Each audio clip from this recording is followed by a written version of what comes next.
EM अरूप कुमार देआ बुंनाय 1 सेकेन्डावनो सरकारखौ सेफायनो हागौ बुंनाया 24 घन्टा जाबाय दासिमबो नाथाय सरकारा बायाखै बिदियैनो दङ। अरूप कुमार देआ सरकार बायनाय बायनि सायाव बाथ्रा बुंनायनि जेबो गोहो गैया। अरूप कुमार देआ रायजो राजाफोरनि सिगाङाव थाबैनो निमाहा बिनांगौ। अरूप कुमार देनि बाथ्रा बुंनाया जेबो खामानि होआ। मा थांखिजों बेबायदि बाथ्रा बुंदों बेखौ थाबैनो रोखा खालामना होनांगौ अरूप कुमार देआ।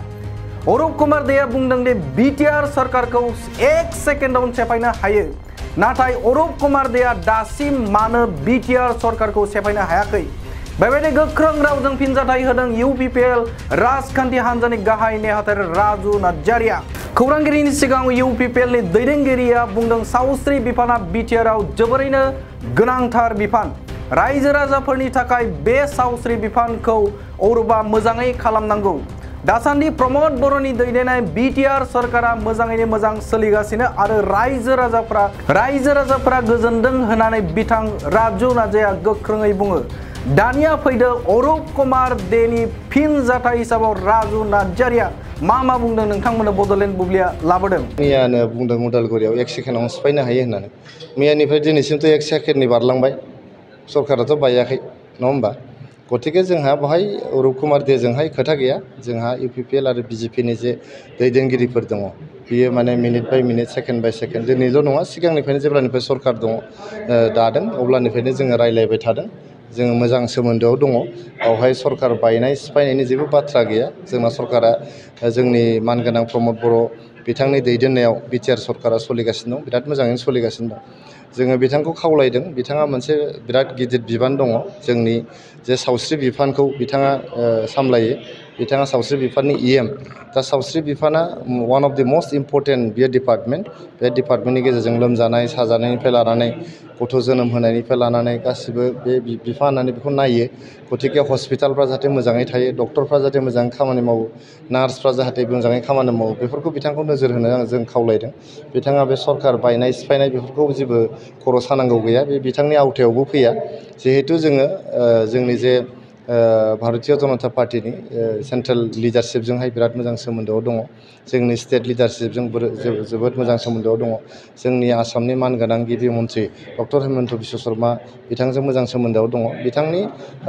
बिथांनि लिडारशिपआवनो डक्टर हेमन्त बिश्व शर्मानि लिडारशिपआवनो जोंनि BTR नि मानगोनां जे चिफ प्रमोद बर' बिथाङा जोंनि ओनसोलाव जोबोद मोजां खामानि मावगासिनो दङ। नोंथांमोना नुदों जे बेवहाय सुपार 50 बायदि मोनसे बिथांखि बिथाङा लानो हादों। दिनै 20 तारिखआव नैबे 20 तारिख जुलाइआवहाय गासै 3865 सेल्फ हेल्प ग्रुपनो जोङो जे 75,000 खरि रां होनांगौमोन बेनि 75,000नि प्रथम किस्ति 25,000खौ जों होनो थांगासिनो दङ। मोनसे जायगायावनो लेंहरनानै चेकखौ होनाय जासिगोन। बेजों लोगोसे जों अनसाय बिथांखि होबाय, गियान सोरां बिथांखि होबाय। दा नोंथांमोना बेबायदिनो गोबां मोजां स्किम दिनै 2.5 बोसोरावनो जोंनि प्रमोद बर' दैदेननाय BTR सरकारा मावफुंनो हादों। दा बेफोराव रायजोफ्रा जोबोद माने सेटिसफाइड, हाइलि सेटिसफाइड। बावहाय सोरबा सासे EM आ माबा मोनसे बुंदोंबा बे माने बे जेबो खामानियाव होआ। बिथाङा मा खारनाव बुंदों बेखौ बिथाङा स्पस्त'यै बुंनांगौ।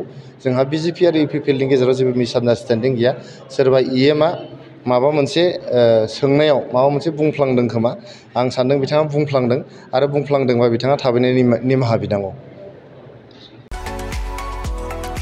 2023-24 सोलोंथाइ बोसोरनि थाखाय गोदान मुं थिसननाय लानानै फैदों डन बस्क' डिग्री कलेज साफागुरिया। देग्लायनिफ्राय डन बस्क' डिग्री कलेज साफागुरियाव बेचलर अफ आर्ट्स एबा BA नि सेथि सेमिस्टारनि गोदानै मुं थिसननाया दायो सोलिगासिनो दं। चिरां जिल्लानि साफागुरियाव थानाय डन बस्क' डिग्री कलेजआ देग्लायनिफ्राय BA थाखोनि सेथि सेमिस्टारनि थाखाय गोदानै एडमिसन लानायजों लोगोसे बड', इक'नमिक्स, इंलिश, एडुकेशन, हिस्टरी आरो पलिटिकल साइन्स आयदानि थाखाय BA अनार्सनिबो खाबु दं। गोग्गो सोलोंथाइनि थासारिजों लोगोसेयैनो डन बस्क' डिग्री कलेज साफागुरियाव आलादायै हौवा हिन्जावनि थाखाय हस्टेलनि खाबुबो दं। जुदि फरायसाफोरा डन बस्क' डिग्री कलेज साफागुरियाव BA सेथि सेमिस्टारनि थाखाय गोदानै एडमिसन लानायनि सायाव आबुं बाथ्राखौ मिन्थिनोब्ला नैबे मबाइल नम्बर 9365519959 आव थोंजों सुला लानो हागोन।